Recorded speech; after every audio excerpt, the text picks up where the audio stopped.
Nous reprenons aujourd'hui donc la parole de Dieu dans la lettre aux Romains. Lettre aux Romains avec ce thème, l'Évangile, puissance de Dieu. Une incompréhension chez les hommes qui pensent que la puissance vient d'eux-mêmes. Et c'était ça la folie des païens. La folie des païens, c'est quoi? C'est qu'ils se croyaient sages. Et sage veut dire quoi? Qu'ils n'écoutaient pas la parole de Dieu. Qu'ils ne regardaient pas Dieu comme étant Dieu. Et au lieu de faire ce que Dieu dit, ils agissaient selon leur convoitise, selon les convoitises de leur cœur, selon leur passion, selon leur sens réprouvé. Et on voit que la parole de Dieu, elle nous connaît bien. Elle sait que nous refusons ce qui vient de Dieu. Et pourtant, la puissance de Dieu, c'est ça la bonne nouvelle. La puissance de Dieu, c'est quoi? Eh bien, il nous dit, l'évangile, puissance de Dieu pour quiconque croit. Puissance pour quoi faire? C'est le verset 16. Car je n'ai point honte de l'évangile, c'est la puissance de Dieu pour le salut de quiconque croit, du juif premièrement, puis du grec. Donc c'est pour le salut, c'est-à-dire ceux qui n'écoutent pas la parole de Dieu, ceux qui ne croient pas en son évangile, ceux qui n'ont pas Christ, ils ne sont pas sauvés, ils périssent. Ils sont en train de vivre quoi? De vivre l'enfer déjà, c'est-à-dire une vie dans les ténèbres. Et on a vu la description de cette vie, c'est une vie pleine de choses indignes. Et ils sont comment? On le relit, ça ressemblera à ça, un petit peu l'enfer, en multiplié par l'infini. Il dit quoi? Comme ils ne se sont pas souciés, donc c'est le verset 28 du chapitre 1er, comme ils ne se sont pas souciés de connaître Dieu, Dieu les a livrés à leur sens réprouvé, pour commettre des choses indignes, étant remplis de toute espèce d'injustice, de méchanceté, de cupidité, de malice, plein d'envie, de meurtre, de querelle, de ruse, de malignité, rapporteurs, médisants, impies, arrogants, hautains, fanfarons, ingénieux au mal, rebelles à leurs parents, dépourvus d'intelligence, de loyauté, d'affection naturelle, de miséricorde. Voyez cette vie qui est de refuser quoi? D'écouter Dieu. C'est pour ça qu'ils vivent la colère de Dieu.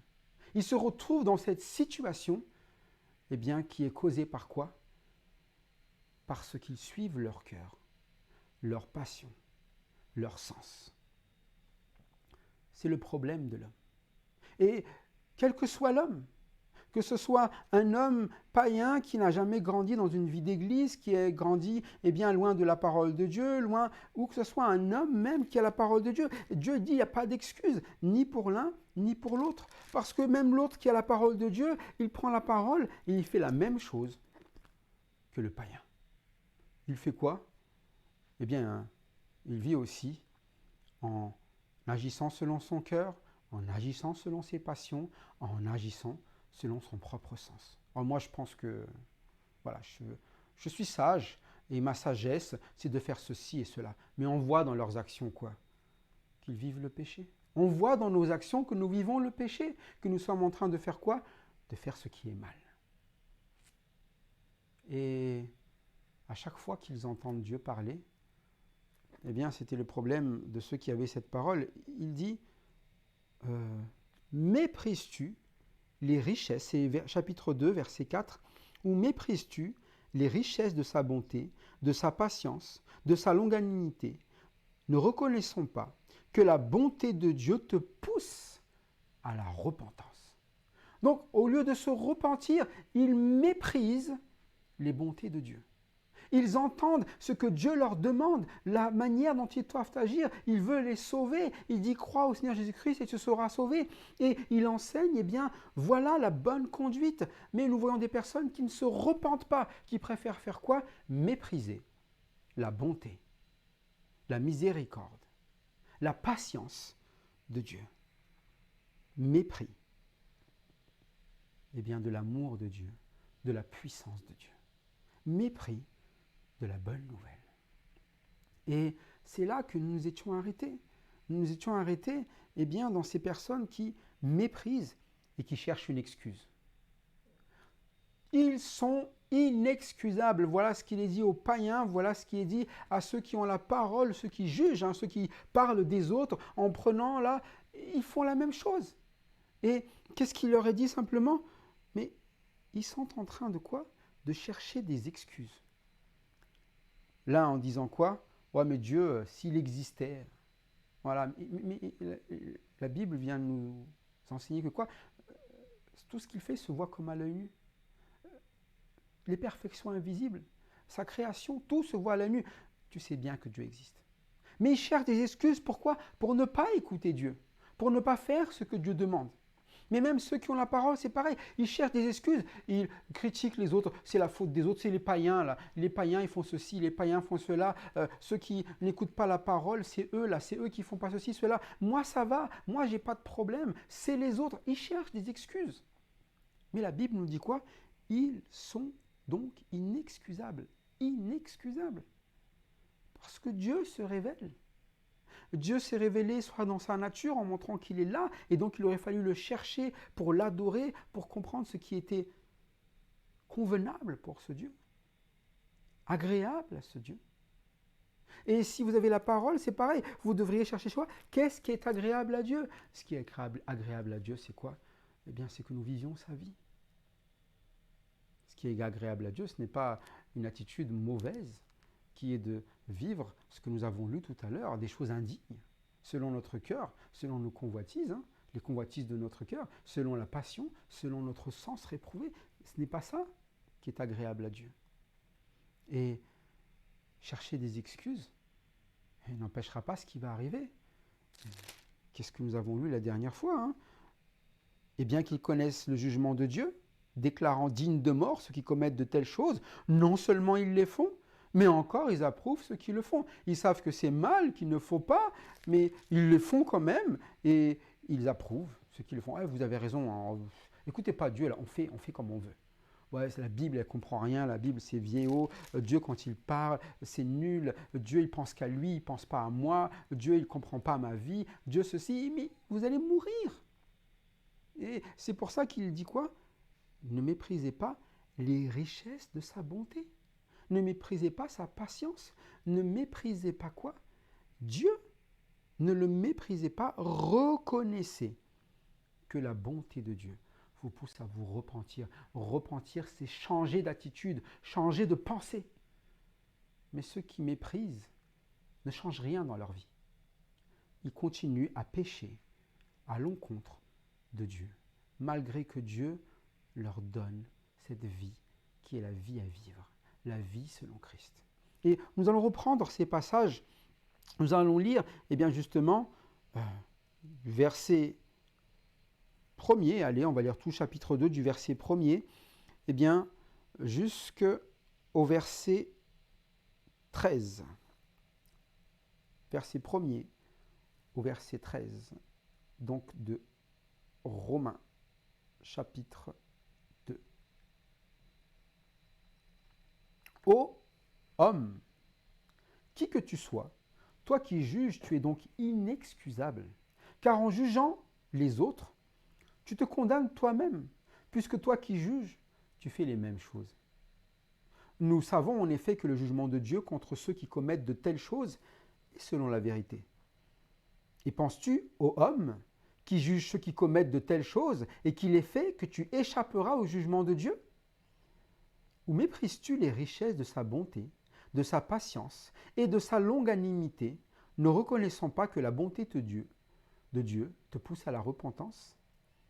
Mais par ton endurcissement et par ton cœur impénitent, tu t'amasses un trésor de colère pour le jour de la colère et de la manifestation du juste jugement de Dieu, qui rendra à chacun selon ses œuvres. Il réserve la vie éternelle à ceux qui, par la persévérance à bien faire, cherchent l'honneur, la gloire et l'immortalité. Mais l'irritation et la colère à ceux qui, par esprit de dispute, sont rebelles à la vérité et obéissent à l'injustice. Tribulation et angoisse sur toute âme d'homme qui fait le mal, sur le juif premièrement, puis le grec. Gloire, honneur et paix pour quiconque fait le bien, pour le juif premièrement, puis le grec. Car devant Dieu, il n'y a point de favoritisme. Tous ceux qui ont péché sans la loi périront aussi sans la loi, et tous ceux qui ont péché avec la loi seront jugés par la loi. Ce ne sont pas en effet ceux qui écoutent la loi qui sont justes devant Dieu, mais ce sont ceux qui la mettent en pratique qui seront justifiés. Et nous avons avancé encore une fois dans ce chapitre. Avancé, eh bien la dernière fois nous étions arrêtés au verset 6 et nous avons compris que Dieu rend à chacun selon ses œuvres. Il n'y a pas d'excuse. Il y a ce que vous faites et selon ce que vous faites, eh bien vous allez récolter ce que vous faites. Si vous faites le mal, vous récoltez le mal. Si vous vous livrez à vos passions, à ce que vous avez dans le cœur, à votre sens réprouvé, vous récolterez le fruit de cette œuvre. Et le fruit de ces passions, de ce cœur, de ce sens réprouvé, c'est tout le mal que vous vivez. Tous les problèmes que vous vivez, vous, dans votre vie, et que vous faites vivre aux autres. Il rend à chacun selon ses œuvres. Vous avez demandé une vie loin de Dieu, vous allez avoir donc une vie loin de Dieu. Mais à ceux qui cherchent Dieu, ils auront une vie auprès de Dieu. À ceux qui écoutent Dieu, ils auront la vie selon ce que Dieu va leur donner. Mais si vous continuez toujours à vous opposer, à vous éloigner, à endurcir vos cœurs, vous aurez un cœur dur. C'est normal. Mais ce que veut nous enseigner ici Paul, c'est l'évangile. Une bonne nouvelle. Qu'est-ce qu'il nous indique? Il réserve la vie éternelle à ceux qui, par la persévérance à bien faire, cherchent l'honneur, la gloire et l'immortalité. Il y a quoi? Une réservation de la vie éternelle. C'est-à-dire qu'à un moment donné, voilà, c'est pour vous, c'est réservé, vous allez vivre cette vie éternelle. Mais comment? Eh bien, si vous cherchez à bien faire, si vous cherchez l'honneur, la gloire et l'immortalité. Bien faire. Est-ce que c'est la manière dont vous concevons les choses? Sûrement vous vous dites oui, moi je cherche à bien faire. L'important dans la vie, c'est de chercher à bien faire, d'essayer de réussir. Et si on réussit, bon, ben c'est une bonne chose. Si on rate, mais je cherche à bien faire. Mais la persévérance à bien faire, elle cherche l'honneur, la gloire et l'immortalité. On parle bien faire, c'est-à-dire quelque chose qui remet à sa place ce qui est honorable, l'honneur, qui cherche la gloire, la vraie gloire, l'immortalité, une vie toujours continue, qui ne change pas, pour toujours. Mais l'honneur, la gloire, l'immortalité, ce n'est pas des qualités humaines, ce ne sont pas ici des choses qui viennent de l'homme. L'honneur, l'homme, c'est le déshonneur, on l'a vu depuis tout à l'heure. Il cherche toujours à quoi? À faire ce qui est mal, à s'opposer aux autres, à chercher des querelles, à chercher la rébellion, à faire des choses indignes. Ils vivent dans le déshonneur, c'est ça l'homme. L'honneur, c'est la vie de Dieu. L'honneur, c'est que tout le monde soit à sa place. Là où Dieu voulait le mettre, là il veut faire du bien à chacun. Et Dieu, il a créé beaucoup de choses honorables. Il a créé la famille, il a créé le couple, l'homme et la femme. Et il a créé pour que tout soit honoré. Pour que tout soit bien, l'enfant, tout soit honoré. Mais nous sommes dans le déshonneur, nous changeons tout. Nous détruisons tout.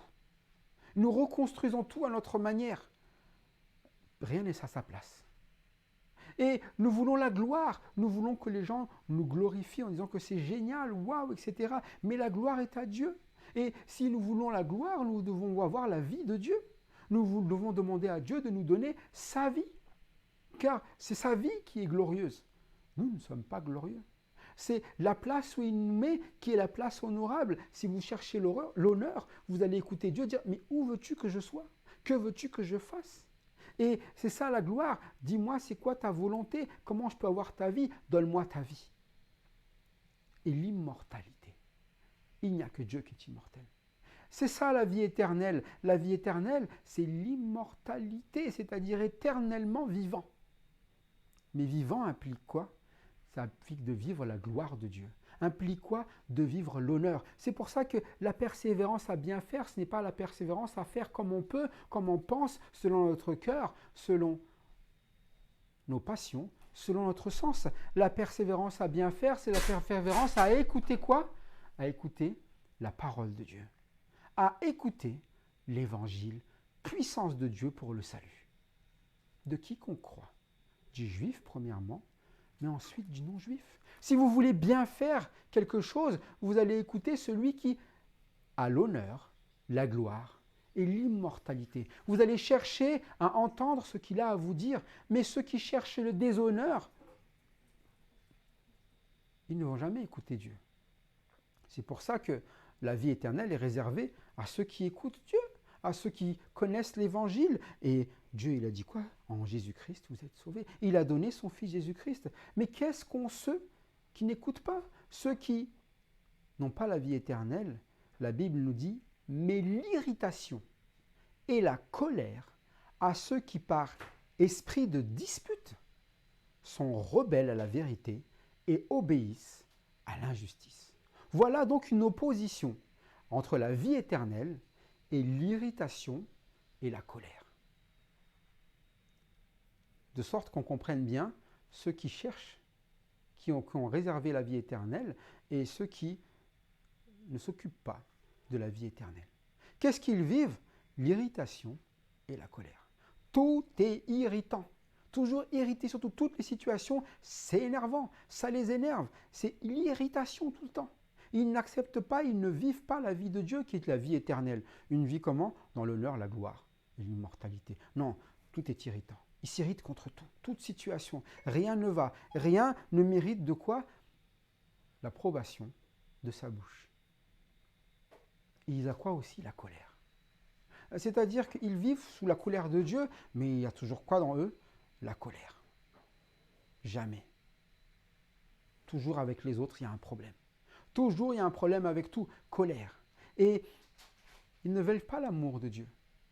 Toujours la colère. L'irritation et la colère à ceux qui, par quoi? Esprit de dispute. C'est-à-dire qu'ils ont quelque chose qui fait qu'ils agissent de cette manière. Ce n'est pas l'esprit de Dieu. Ce n'est pas l'esprit de celui qui est éternel, de celui qui est glorieux, de celui qui est honorable. C'est l'esprit de dispute. C'est-à-dire que dès que quelque chose est dit, selon cette parole, ils vont chercher quoi? Une dispute. Dès que quelque chose arrive dans la vie des gens, ils vont chercher une dispute. Mais là, ils s'adressent à ceux qui jugent. Ils sont quoi? En train de regarder les autres et en train de chercher une dispute avec les autres.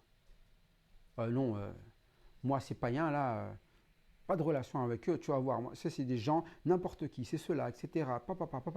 Dispute, irrité contre la vie de ces païens, en colère contre ces païens. Mais c'est ça leur vie. Ils ne cherchent pas la vie éternelle. Ils ne ramènent pas les autres à chercher la vie éternelle. Ils ne cherchent eux-mêmes pas ni l'honneur, ni la gloire, ni l'immortalité. Et quand ils voient des choses qui concernent l'honneur, la gloire et l'immortalité, ça les irrite. Ça les met en colère. Quoi? Il faut encore quoi? Il faut encore aimer son frère. Oh, c'est bon, quoi. On ne peut plus de ça. Quoi? Il faut quoi? Il faut prier encore. Il faut lire la Bible. Il faut écouter la parole de Dieu. Il faut quoi encore? Il faut aller à l'église. Il faut quoi encore? Ça les irrite. C'est pas possible. C'est pas une vie. Et pourtant, ils sont quoi? Ils ont la Bible en main. Ils savent ce que Dieu veut. Ils savent quoi? Puisqu'ils jugent les autres, qu'il faut vivre la vie éternelle. Il faut changer d'attitude. Il faut se repentir. Ils le savent, mais ils le savent pour les autres. Ils cherchent des excuses pour ne pas le faire. Et quand c'est à eux de le faire, c'est l'irritation et la colère. Pourquoi? Parce qu'ils ont un esprit de dispute. Vous vous rendez compte quand même, un esprit de dispute, c'est à chaque fois il y a quelque chose, une raison de se disputer. Une raison, de quoi? De ne pas être content. D'avoir quelque chose à se disputer avec quelqu'un, à débattre, à toujours dire quelque chose de mal sur quelqu'un. Pourquoi? Parce qu'ils sont, c'est ce qui est dit, rebelles, pas avec les gens. C'est pas avec les gens qu'ils ont un problème. C'est pas parce que machin a fait ceci ou cela, non. Ils sont rebelles à la vérité. Le problème, il vient de quoi? La parole de Dieu. Quand la Bible est ouverte, je ne le fais pas. je m'oppose, je refuse, rebelle. Je ne suis pas d'accord. Comment est-ce qu'on peut dire que moi je dois faire ça? Qui est ce Dieu-là pour parler comme rebelle à la vérité? C'est-à-dire qu'à chaque fois qu'il y a la parole qui va annoncer ce qui est vrai, ce qu'ils doivent faire dans leur vie, non. Repens-toi, non. Crois au Seigneur Jésus, tu seras sauvé. Non, moi je vais me sauver par moi-même. Fais non, non, non, non. Rebelle à la vérité. Prenez n'importe quel passage. Non. Juste ce que j'aime bien. Le passage qui dit que, voilà, il me fera toujours du bien, quoi qu'il advienne, même si... Non. La Bible est en train de dire quoi là? Vous faites partie des personnes, comme tous, qui font quoi? Qui sont inexcusables. Cherchez pas d'excuses. Et la bonne nouvelle, c'est quoi? C'est qu'il n'y a pas d'excuses. Il y a le salut. Il y a Jésus-Christ qui vous sauve de votre péché. Mais pour cela, ne méprisez pas sa bonté. Qu'est-ce que vous devez faire? Repentez-vous. Mais si on ne se repent pas, quand vous annoncez la parole de Dieu, et que la personne se sent touchée par la parole, quand elle entend ce que la parole a à lui dire, elle a deux attitudes. Soit elle se repent, soit elle s'irrite et se met en colère. C'est souvent comme ça, hein. Vous annoncez la parole de Dieu et là, ça touche les personnes et dit « Non Seigneur, je veux changer de vie. » Ou alors « Comment ça il parle comme ça de moi? C'est de moi dont on parle là? Moi, irrité, en colère. Esprit de dispute, rebelle à la vérité. Mais ils sont quand même obéissants. Mais obéissants à quoi? À l'injustice. Dès qu'il y a une injustice à faire, ah oui, j'y vais. Dès qu'il y a quelque chose de mal à faire pour quelqu'un, dès qu'il y a la possibilité de condamner quelqu'un, j'y vais. J'y vais. Et c'est ça la folie des hommes. C'est pour ça qu'on parle d'insensé. C'est pour ça que le Seigneur Jésus-Christ, il dit quoi? L'évangile, c'est la puissance de Dieu pour sauver de cette irritation, pour sauver de cette colère, pour retirer de notre vie cet esprit de dispute. Pourquoi? Pour que nous soyons plus rebelles à la vérité, mais obéissants à la vérité, mais que nous refusions quoi? La justice. Vous savez, lorsque nous sommes là en train d'ouvrir cette Bible, ce n'est pas pour faire du mal aux gens. Ce n'est pas pour critiquer. C'est une bonne nouvelle. L'évangile, c'est la puissance de Dieu pour le salut. Il s'agit de sauver. Et moi, lorsque j'ai entendu la première fois ces paroles d'évangile, lorsque je les ai comprises plutôt la première fois, j'ai dit, mais il parle de moi. Et j'étais là en train de dire, mais c'est chaud, qu'est-ce qui va m'arriver là? Ça veut dire que je suis dans le péché. Et c'était dans ce livre aux Romains. Ce livre, eh bien, c'est le livre qui m'a convaincu de péché, qui m'a convaincu que quoi? Eh bien, je suis un irrité et toujours en colère. J'étais irrité contre des gens à l'époque. En colère. J'avais cette colère en moi, eh bien, contre certaines personnes qui étaient là et dit, mais eux, je ne pourrais jamais leur pardonner. Lui, là, ce qu'il m'a fait, là, jamais je ne pourrais l'oublier. Toujours comme cela, irrité, en colère, en train de se disputer. Et dès qu'il y avait un parler de cette personne, ces personnes, ils disputent. Mais la délivrance, pour moi, ça a été de ne plus avoir à vivre cela. Mais j'étais rebelle à la vérité. J'ai refusé de quoi? De pardonner. Mais la Bible me dit de quoi? Pardonne. Pardonne. Ah, vous savez, j'ai appris une prière par cœur. Là, j'avais appris à l'époque le Notre Père. J'ai dû le répéter des tas de fois avant de manger. Et il dit, pardonne nos offenses comme nous pardonnons à ceux des autres. J'ai dû répéter ça 1000 fois sans jamais le faire. Mais lorsque j'ai compris que ce que Dieu me réserve, c'est la vie éternelle, eh bien j'ai cherché quoi? J'ai cherché à bien faire. J'ai cherché l'honneur, à rendre la place à cette personne que j'avais déchue de ma vie.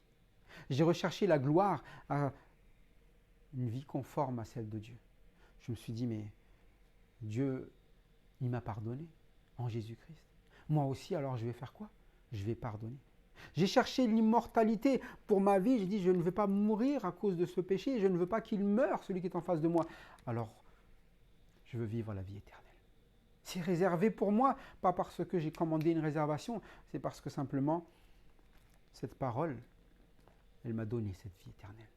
Elle m'a fait comprendre qu'en Jésus-Christ, je pouvais changer de vie. Plutôt qu'une vie irritée, plutôt qu'une vie dans la colère, j'ai eu le droit à une vie comment? Eh bien, éternelle, c'est-à-dire la vie de Dieu. Là où Dieu m'a remis à ma place. Et là où Dieu, quoi, m'a aimé pour l'éternité. Il m'a donné l'éternité dans sa vie.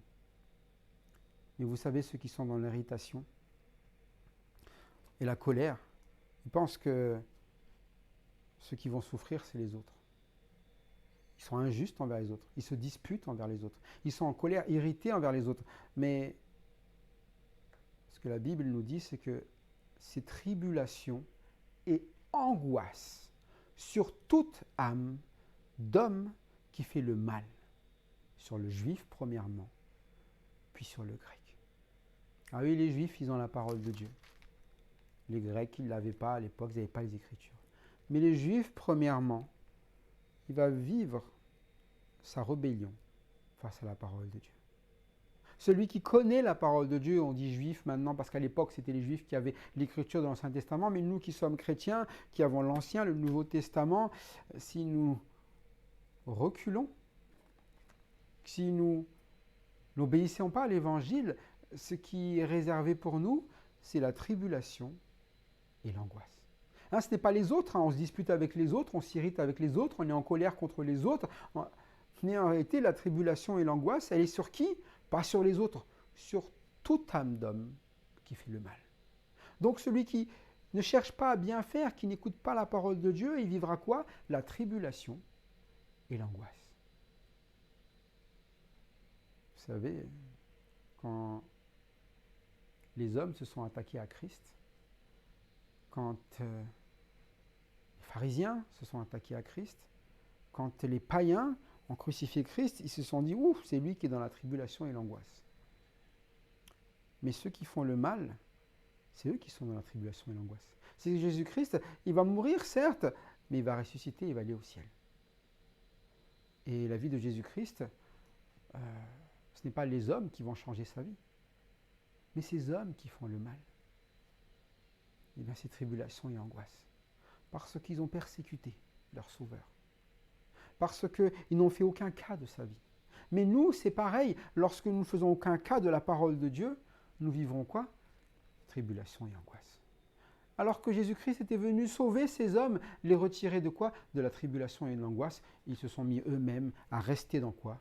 Dans la tribulation et l'angoisse. Et aujourd'hui, lorsque la parole, l'évangile est annoncée, la puissance de Dieu pour le salut, lorsque nous ne l'écoutons pas, nous méprisons sa bonté, qu'est-ce qu'il nous reste alors? Tribulation et angoisse. Et nous voulons râler à Dieu parce que nous avons des tribulations et des angoisses, mais Dieu, il vous a dit quoi? Il ne veut pas nous livrer, il a dit quoi? Venez à moi. Il dit quoi? L'évangile, écoute ma parole, c'est Jésus-Christ qui te sauve. Écoute. Il ne veut pas que nous vivions la tribulation et l'angoisse. Et il nous a dit quoi? Arrête d'être irrité, arrête d'être en colère, arrête de te disputer, arrête d'être rebelle à la vérité. Obéis à la justice, non pas à l'injustice. Dieu, il nous dit ce qu'il veut. Il ne veut pas que nous vivions la tribulation et l'angoisse. Mais nous sommes dans la tribulation et dans l'angoisse, toute âme d'homme. Pourquoi? Parce que nous faisons le mal. Le mal, c'est de ne pas faire ce qui est bien. Le mal, c'est de ne pas faire ce qui est bien. Le mal, on essaie de l'opposer en disant, voilà, il y a un peu de bien, il y a un peu de mal, et il faut vivre avec le deux. Non, c'est simple, s'il y a le bien, il n'y a pas le mal. Si vous enlevez le bien, il y a le mal. C'est juste ça. L'image qui est celle de Dieu, c'est que là où Dieu vient, il y a la lumière. Si Dieu n'est pas là, il n'y a pas la lumière. Il reste donc quoi? Les ténèbres.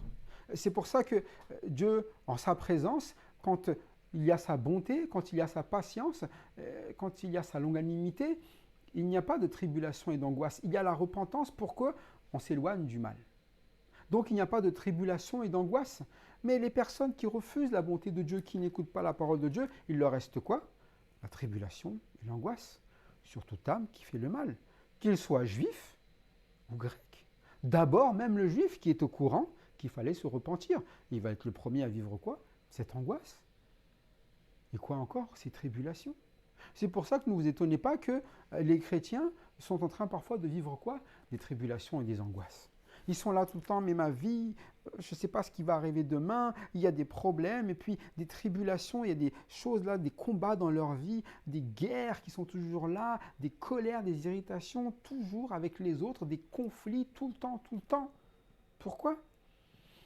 Parce qu'ils ont méprisé la bonté de Dieu, qui s'est fait connaître pourtant à eux, qui s'est révélé par cette parole. Ils ont jugé les autres avec cette parole, au lieu de faire quoi? Se repentir. C'est nous, vous savez, hein? C'est nous. Nous qui cherchons des excuses, mais Dieu nous dit, ne cherche pas d'excuses. Cherche à bien faire. Et si tu veux chercher à bien faire, il va falloir que tu écoutes ce que je te dis. Il va falloir que tu fasses ce que je te dis. Que tu ne te laisses pas livrer à ce que veut ton cœur, tes passions. Que tu ne te laisses pas livrer à ton sens. Écoute l'évangile, puissance de Dieu pour le salut.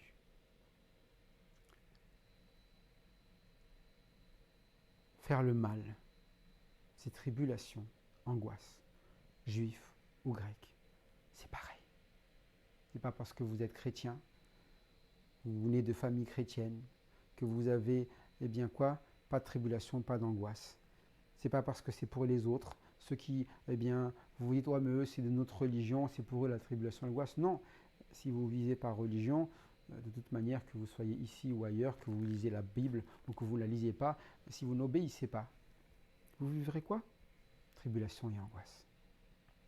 Mais la Bible dit, de manière simple, gloire, honneur et paix pour quiconque fait le bien, pour le juif premièrement, puis le grec.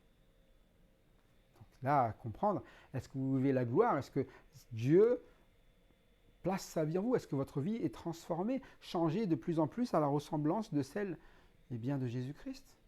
À la ressemblance de celle de Dieu? Est-ce que vous êtes dans l'amour, la joie, la paix? Est-ce que vous tentez la réconciliation pendant que les autres sont à la guerre? Ou est-ce que vous avez l'esprit de paix? Gloire, honneur et paix? Est-ce que vous êtes paisible? Est-ce que vous avez eh bien, le respect des places que Dieu a données? Vous honorez chacun? Eh bien, si c'est le cas, c'est que vous faites ce qui est bien. Gloire, honneur et paix pour quiconque fait le bien. Voilà, c'est la normale. Je cherche la vie de Dieu, tout le monde est à sa place, je respecte eh bien, tout le monde selon sa place, et c'est la paix. Je ne cherche pas à dispute. Je ne suis pas là en train de chercher une querelle tout le temps. Pour quiconque fait le bien. De sorte que l'on sait donc qui fait le bien et qui fait le mal. Le mal, toujours dans les tribulations et des angoisses. Le bien, gloire, honneur et paix. C'est pour ça que la parole de Dieu, elle nous connaît. Elle sait où nous en sommes et elle nous le dit clairement. Pourquoi? Pour que nous choisissions de faire le bien. Parce qu'il parle à qui encore? Pour le juif premièrement, puis pour le grec. Juif, grec, que vous soyez eh bien, élevé avec la lecture de la parole de Dieu ou sans, il vous donne le même message. Écoutez-moi. Et écoutez-moi, ça veut dire quoi? Faites ce que je vous dis. Obéir à la justice. Ne pas être rebelle à la vérité. Et nous pensons, nous, parfois, que le fait juste que nous sommes des enfants de chrétiens, que nous avons une Bible, que nous allons à l'église, que tout ça fait que, bon, ça va, moi je serai agréé et les autres pas. Hein, les Grecs, c'est des païens, quoi. Moi, je suis juif, donc en tant que juif, voilà, je fais partie du peuple de Dieu, je mérite de rentrer au ciel, tout ira bien. Pas du tout. Ce n'est pas parce que vous avez une Bible qui est accrochée là sur votre étagère, qui est ouverte, que vous dites, voilà, moi j'ai une Bible et je suis protestant, je suis catholique, je suis évangélique, je suis baptiste, je suis darbiste, je suis tout ce que vous voulez, peu importe ce que vous allez dire, c'est pas ça qui va faire que vous êtes agréable à Dieu, mais c'est parce que vous faites ce qui est bien. Pour le juif premièrement, puis pour le grec. Mais faire ce qui est bien, c'est faire ce que Dieu dit. Je le répète encore une fois. C'est pas faire selon ce que pense mon cœur, mes passions ou mon sens. Et la bonté de Dieu, c'est de nous avoir révélé ce qu'il attend de nous, de nous avoir révélé comment nous pouvons le faire en Jésus-Christ. Jésus-Christ est notre salut. Il est notre bonne nouvelle, sa parole, sa vie, son esprit est notre bonne nouvelle. Et c'est ce que le livre romain va nous annoncer, parce que Paul, rappelons-nous, il a été mis à part pour annoncer l'évangile de Dieu. Donc il va vraiment clairement expliquer c'est quoi cette bonne nouvelle. C'est notre bonne nouvelle. Peu importe que vous ayez grandi dans une famille chrétienne ou non. Parce que devant Dieu, c'est ce qu'il nous est dit dans ce verset, il n'y a point de favoritisme. Personne ne naît avec une faveur. C'est pas parce que vous dites, ah, je suis né dans une famille chrétienne, oh mais lui c'est parce qu'il est dans une famille chrétienne, il est favorisé. Et puis moi je suis né dans une famille chrétienne, et je suis défavorisé. Vous savez, moi, je n'envie pas ceux qui sont nés dans une famille chrétienne toujours. Parce que parfois, vous êtes là et puis vous voyez que oui, ils ont entendu la Bible, mais ça ne les intéresse pas plus que ça, quoi. C'est quelque chose de bof pour eux. Ça fait 10 ans qu'on l'entend, c'est bon, quoi. Et puis vous avez un nouveau converti, il découvre la parole de Dieu. Et il le mange, ils s'en nourrissent. Moi, c'était comme ça, je dis, mais c'est incroyable, c'est quoi tout ça? Tout est neuf, tout est beau pour moi, tout est beau, j'aimerais vivre ça. Ça a fait un temps, après, je m'y suis habitué, et là, boum, j'ai été dégonflé, là, hop, m'habituer, et puis c'était sauf pour les autres. Oh, lui, il fait mal, et puis je regarde, oh, lui, c'est pas bien ce qu'il fait. Et puis, il a fallu que je redécouvre encore. Non, la bonté de Dieu, c'est que je me repente. Non, Do, c'est ta vie d'abord. Est-ce que c'est bon, là? Est-ce que c'est bon ce que tu fais? Est-ce que je cherche à bien faire? Est-ce que c'est bon selon ce que Dieu dit? Si c'est ce que Dieu dit, alors je veux bien faire. Je veux chercher ce qui est bon. Je veux chercher la vie de Dieu. Je veux remettre tout le monde à sa place. Je veux que chacun soit honoré. Je veux être honoré, je veux être à ma place, là où il m'a placé. Je cherche la paix. Pas de dispute, pas de querelle. Je veux juste faire ce que Dieu me dit. Pas rebelle à la vérité. Je fais selon la vérité. Mais quand nous sommes des personnes qui sommes en dispute avec Dieu, on dit de Dieu qu'il y a du favoritisme. Pourquoi lui? Pourquoi lui? Pourquoi les Juifs? Pourquoi les Juifs, ils ont le droit à la parole? Pourquoi est-ce que eux, tu en as fait le peuple et nous pas? Vous savez, les Juifs, ils ont vécu des trucs terribles. Vraiment terribles, le peuple de Dieu. Pourquoi? Parce qu'ils ont été désobéissants aussi. Et les autres, ils ont été aussi désobéissants. Mais le Juif, particulièrement, quand vous regardez leur histoire, c'est pas gai. Déportés, problématiques, tout, vous regardez leur histoire, plein de problèmes. Premièrement, eux, ils ont vécu des tribulations et des angoisses qu'on n'aimerait pas vivre.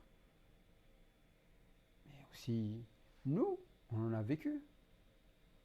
Et c'est pour ça qu'il n'y a pas de favoritisme. Il ne fait pas meilleur d'être né dans une famille chrétienne ou non chrétienne, dans le sens où, oui, c'est bien, vous connaissez la parole de Dieu, vous l'avez entendue, mais la parole de Dieu, elle devrait être entendue par tous. Et tous devraient se tourner vers Dieu. Parce que la problématique, elle est la même pour tout le monde, que nous dit la Bible. Tous ont péché. Tous ceux qui ont péché, pardon, tous ceux qui ont péché sans la loi périront aussi sans la loi. Tous ceux qui ont péché avec la loi périront aussi par la loi. On a tous le même problème, comme on l'a dit, c'est qu'on est en train de périr. Avec ou sans la loi. Pourquoi? Parce qu'on a péché. Donc, c'est quoi l'avantage d'avoir la loi?